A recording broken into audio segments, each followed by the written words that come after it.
dollars on that $100, so you could pay 110 instead of $120. The line upgrade charges and maintenance fees from Ameren, those are for everybody to share. That is not where you save, it's on the actual electrical loads.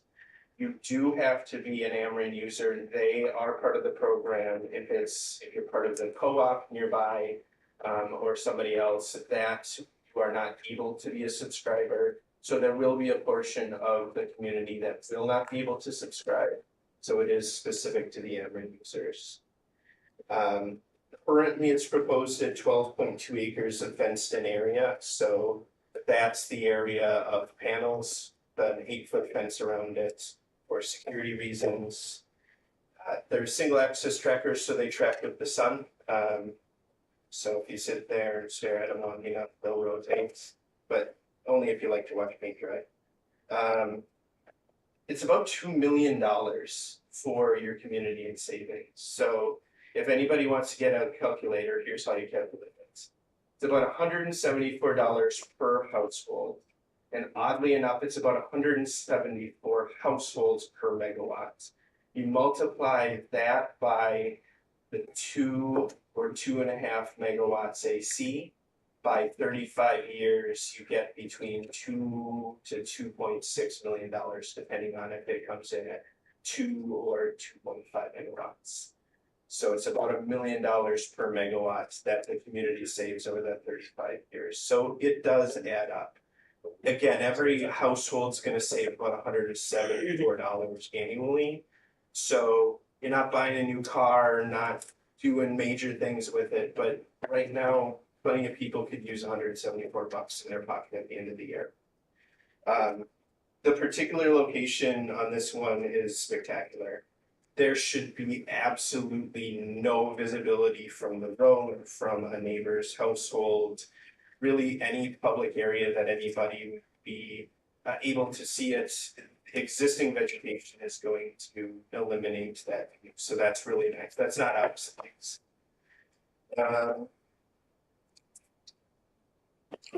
What else is really important on this one? I do know that we have done a wetlands delineation, and there was a question about the northern area, and they found out that there isn't a wetland concern up there, so we have confirmed that. That was in question off of just some basic national maps that sometimes are accurate and sometimes are not. And in this case, it wasn't very accurate, and the on-site wetland delineation showed that it didn't exist as a wetland. That's kind of it. That's just the gist of this project. So if anybody has any questions from the board or from the public, I'm here to answer questions. From behind. One of the statements you just made was that this is savings for Ameren customers. Yes. We're all Norris Electric. Give us what do we get out of it? So your utility companies are required to participate in this. So smaller co-ops aren't required to participate. And so the actual benefit and savings, there isn't. So this is only for Ameren customers because they're required part of this program. As a utility, they wouldn't necessarily choose to have competition. And so we are a small bit of competition to save a little bit of money. Everybody except for the local neighbors may or may not be affected by this.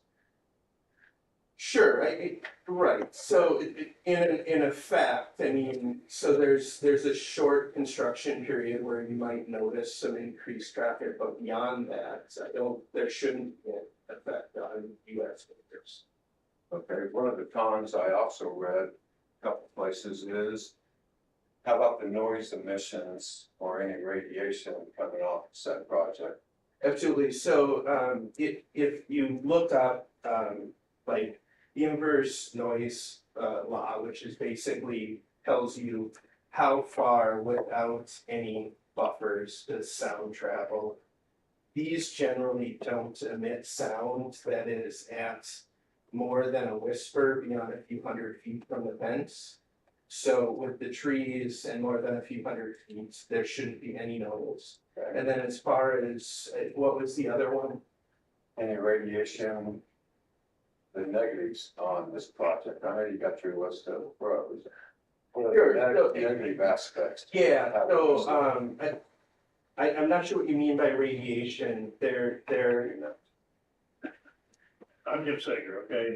John's neighbor, we live right across the room where your entrance. Yep. Roadway. Don't know hardly anybody in here, I know Dennis, but, I try to be as close to an open mind. Sure. And gather back. Yeah. The gentleman dropped off the information to me, was very polite, very courteous.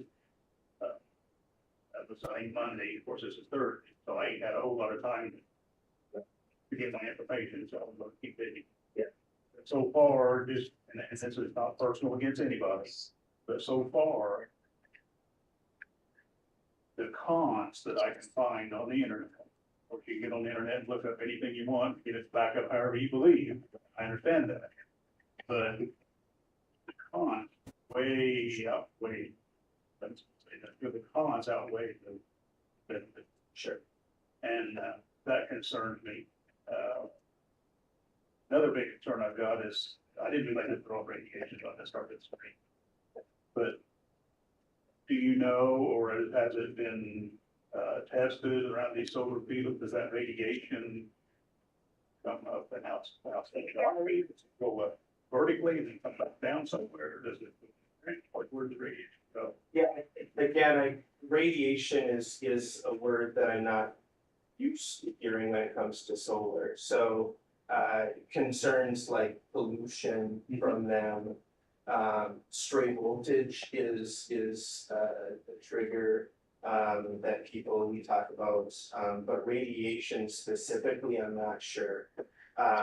Just search pros and cons to solar farm fields and. Yeah, I'll look at that one a little bit So all closer. electrical equipment that's off I understand it.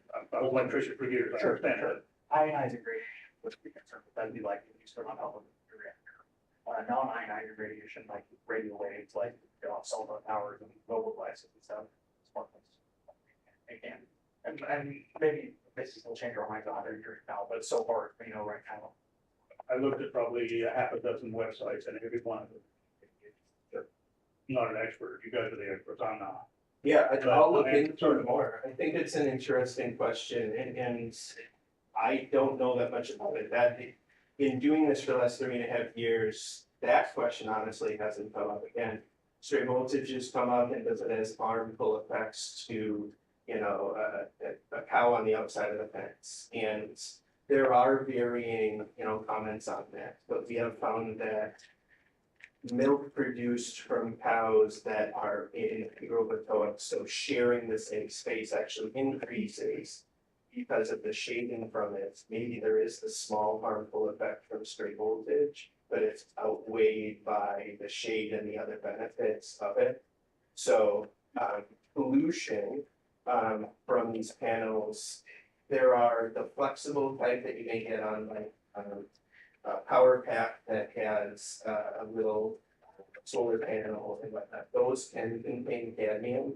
The panels that we use for these larger arrays does not. And so the hazardous chemicals in our panels is in no substantial amounts, and no more than your cell phone and possibly a little bit of lead in your building, but it's in such small quantity that it's. Cadmium in your. We do not, so the type of panels that we use does not have that. The other thing that I'm concerned about is, like I say, I'm not against solar. I have to agree with everything I've read that it's not a profitable option except for two parties. The one that's getting the lease for the farm, which I'm not against that. Sure. And the company that puts them in. And I'm wondering where I go to get an unbiased opinion really, because, honestly, you're not gonna stand there working for the solar company telling me that I wouldn't want better.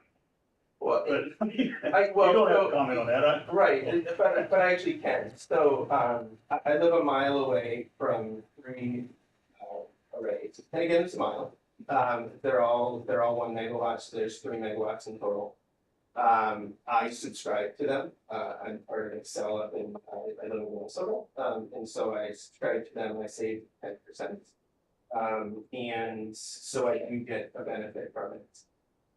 The neighbors, they possibly do have a minor negative effect in the sense that until, in that case, the trees are grown up, there is a decent visual effect on them. This is unique in the fact that the existing vegetation is so minimal. But solar, if your co-op were to invest into solar, it's actually the cheapest form of producing electricity. So it may not be benefiting a ton of people in this space, but if we did diversify and put some more solar, it wouldn't necessarily lower bills, but it might keep them more on a level playing field. Because other sources just continue to go up as everything gets more expensive. Solar has actually been coming down in cost, which has offset a little bit the rates of prices. Glad you brought that up, because that was the other thing that I was concerned about is expansion.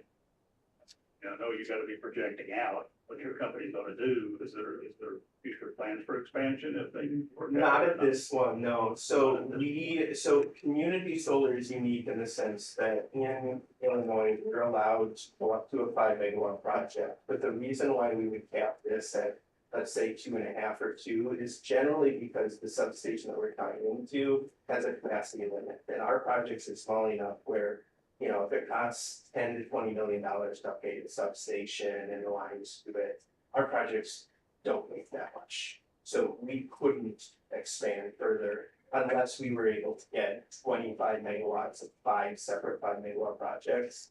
It just isn't feasible for us to do really more than fill the gaps in the substation within about a mile of the substation. So you're gonna, you know, if there's 10 megawatts at one and a half a megawatt at another, you're only gonna get 10.5 really out of the solar. If it's birthday, I mean, if everything goes well, we have the capability of probably starting next year to building it, but we have to finish up our interconnection study, verify that the costs and there's a market for it, whether it's internal or external. We have to obviously get a permit from the board. There's a lot of factors that we still, and then just getting an inverter, I think is a, so unless we have inverters or somewhere else that we can allocate, we're probably 9 to 12 months out of it. Yes. and the other reason, to explain my concerns, we do have a family member, my wife, but we do have a family member that, they're gung ho on solar, and they had solar panels, pretty good sized solar.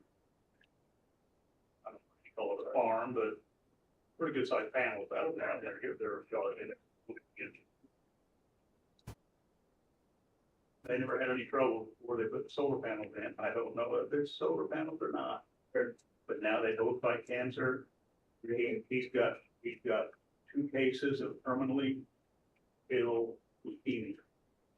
And I'm not accusing anybody of anything, but it is really coincidental. Yeah, I don't know. yeah, right. I think I kind of agree with the statement earlier, like I hope, and I truly believe this. I mean, I kind of drink the Kool-Aid. I really do believe that solar has its place. I think it's a small place in our energy usage. Energy usage is just skyrocketing. AI, data centers, and electric cell phones, and computer. I mean, but I think there is a small place for some solar in our diversified as much as we can in the United States. I would hope you did. Yeah, I mean, but I'm also thinking I'm raising small girls, and I'm hoping that I'm not gonna find out that it's. What I think about is I'm not a smoker, never have been. I think that it's not been so, too many years. I've seen a lot more people smoke cigarettes than you see today, but I never got hurt. Right. I'm not even going to smoke the solar panel. And when I drive by the solar panels over by Vincent, Larkville, out here on 250 on, and I don't see the paint falling on the car or anything. I'm not saying that, but I just wonder. Any kind of question, I'll be quiet.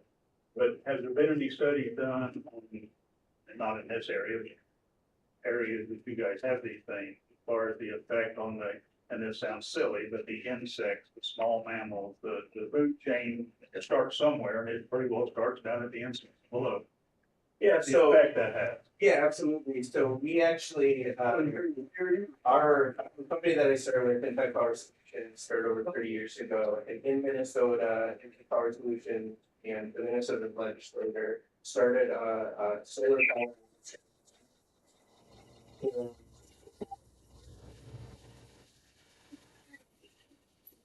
And so we utilize this spread of the states as our, as part of our ground cover. And so that is accidents, we can combine small insects, small rodents, mammals. So the emission, whatever emissions you put off, you have another thing negative.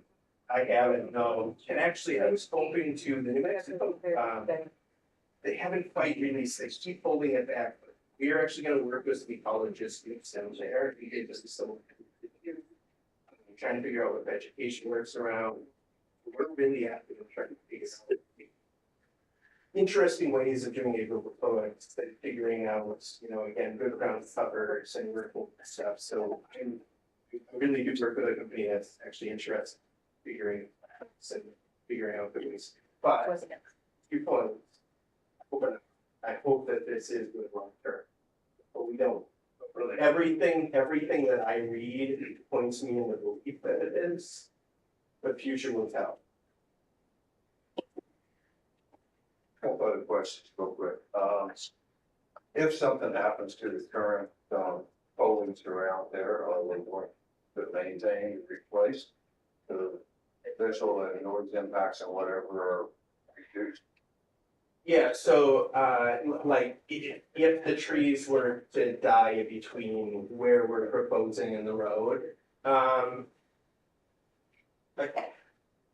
why don't we put that into the lease as far as like, if there is some sort of vegetation die-off that the company would, at a minimum, 50-foot buffer of trees maintained. That's part of the county's ordinance requirement that we're, vegetation. Next question is, Nicholas Road is right across my driveway, my house, so what kind of road surface are they putting in? Are we gonna be tracking stuff in and out? And following that up, there's, what are their work hours going to be out there? Are they gonna be Monday through Friday, 7 to 5, or? Right, so, Yeah. yeah, 20-foot wide, grade gravel road. And we will have a road haul agreement with the county, that will require us to, maintain, repair, bring back to as good or better. And yeah, maybe you can explain that in a little bit more detail, but there is coverage that the county requires us to make sure that. So the work times when you're doing construction and after. Yeah, So, I think I put that into my packet. I would have to double check the specific hours, but I do want to say it's something along the lines of like 7 to 6 Monday through Friday. I believe is what it is. But I think I put that into my packet. I could probably find it, show that to you. When the road be formally made? So we have spoken to the county road commission and Prior to yesterday, what? prior to yesterday. Yes. Yeah, so I had met with. You didn't know anything about. Well, we discussed this, and the county, I work for the county has a ordinance, I'm the county engineer. The roads, the access roads are only township, we talked about that, and Mike Blanchard is the township road commissioner.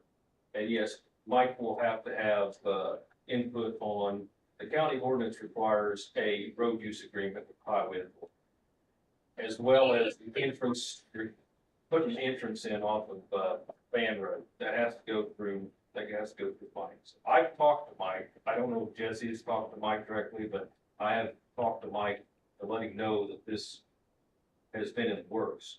But Mike has to be involved for it's constructed.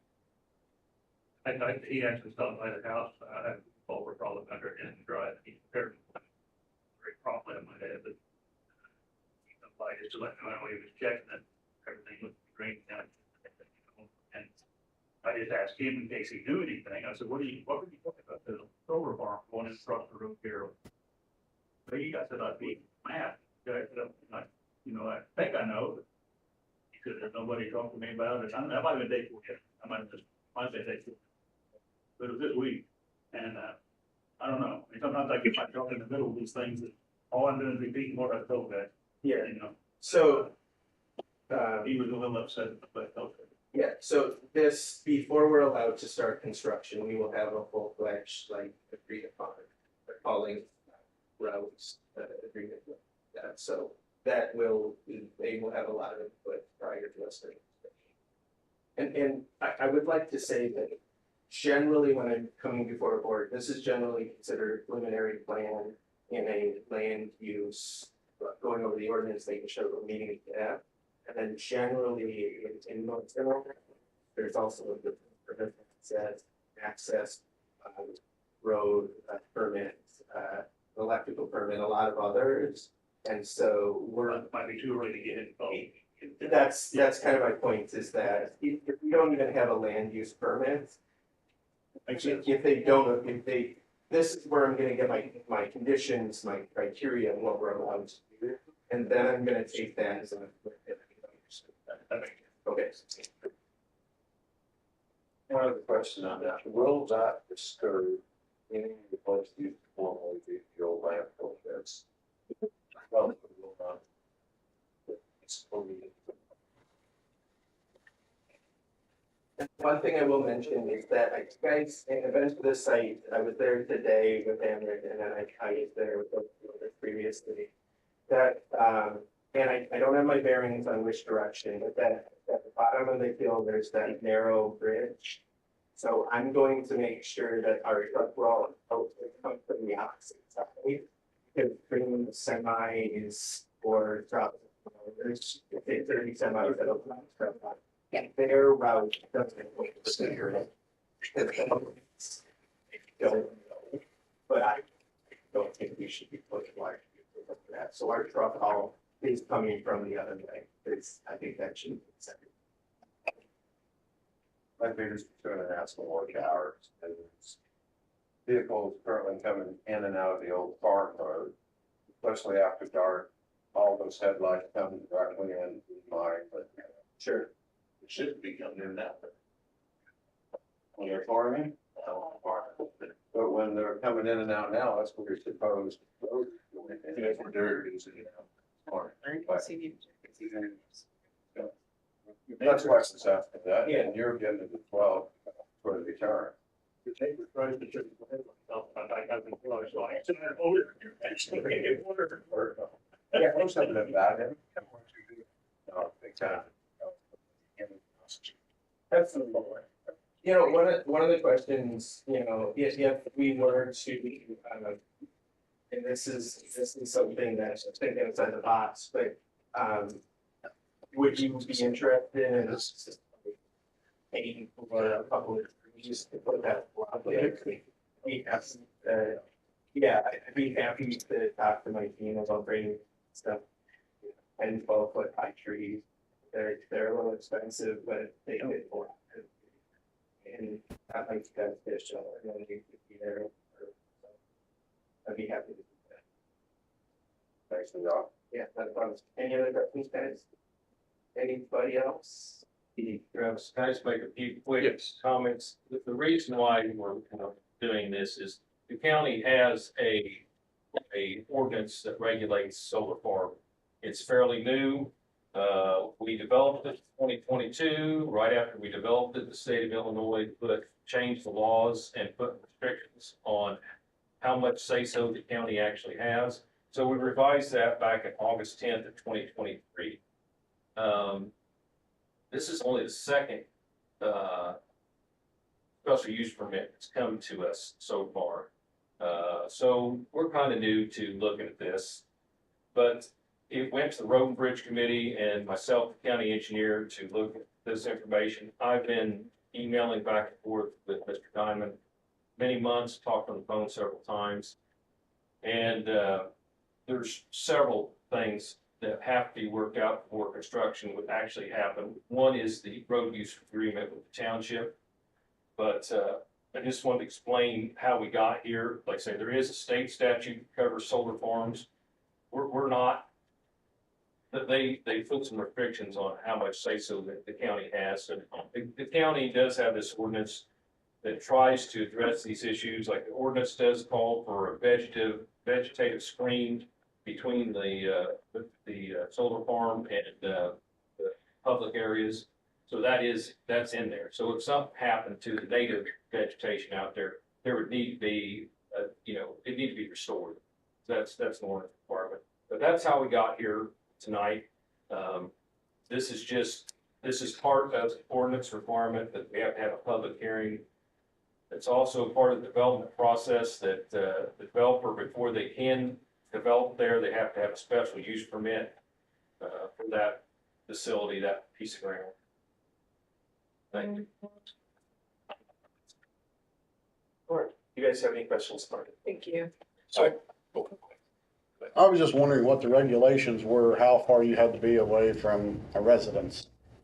I don't recall what the actual ordinance says, but because of where the boundary of where the co-op is and where we are, that setback of where we can build and we can't was greater than what the setback was from residents. But I don't recall off the top of my head specifically if it was 100 feet or 300 feet weird. That's Our ordinance is 150 feet from a residential property. And I think that's state, we agree with the state on that.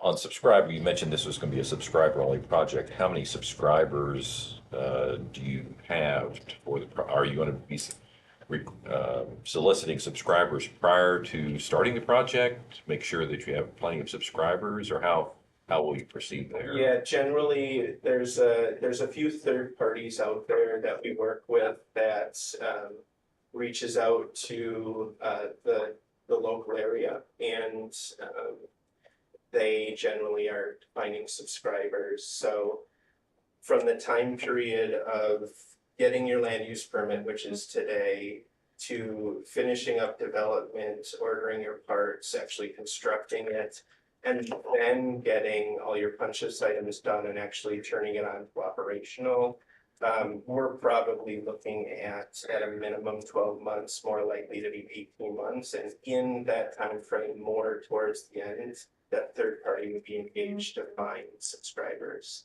Now, if you guys have certain areas that you want us to pinpoint, if you have low-income communities that would prefer us to reach out to.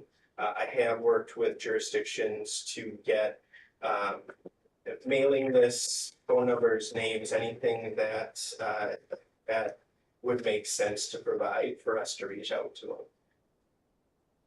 So it sounds like you're saying that you don't really have a minimum number of subscribers for the project to proceed forward. Yeah,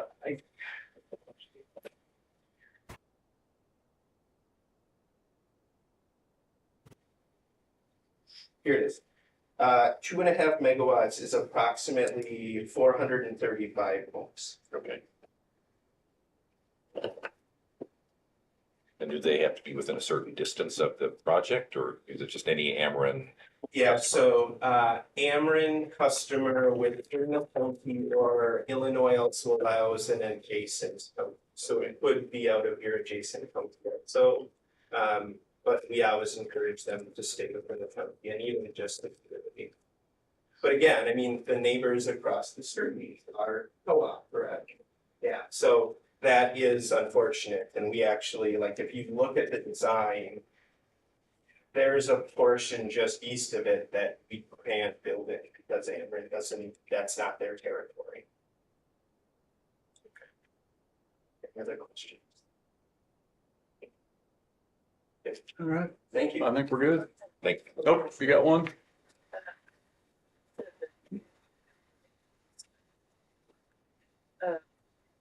So is that why you're not putting in the field next to the road where the houses are?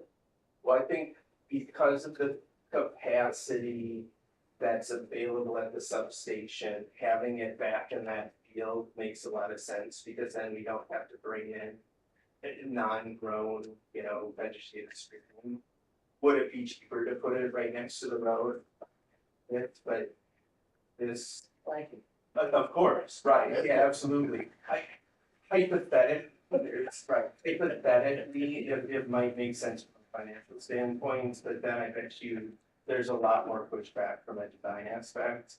And in this case, you guys kind of lucked out.